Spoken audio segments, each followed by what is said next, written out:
सफल व्यक्ति निकटरे रही थाए यही चारिटी गुण।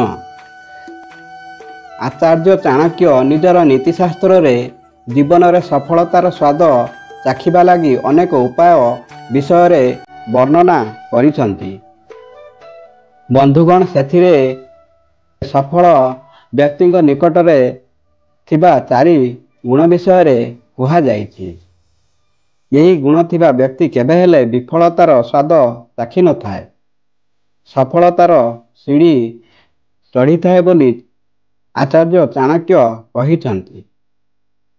तेबे आउ काल विलंब न करी चलंतु सही चारिटी गुण विषय जानिबा।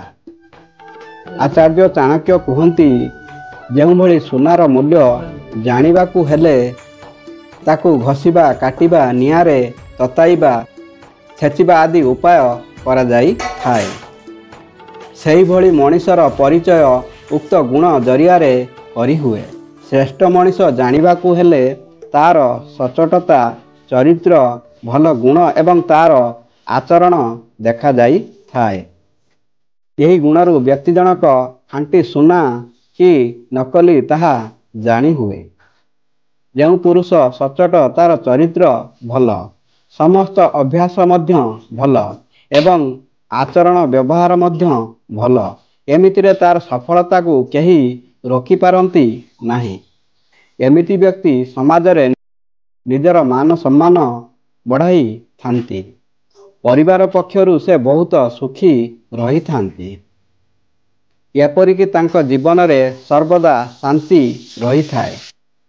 हेले जहा पाखरे एथिरु गोटिए न थाए से सर्वदा चिंतित थाए, कोनोसी ना कोनोसी असुविधा रे फसी जाई थाए।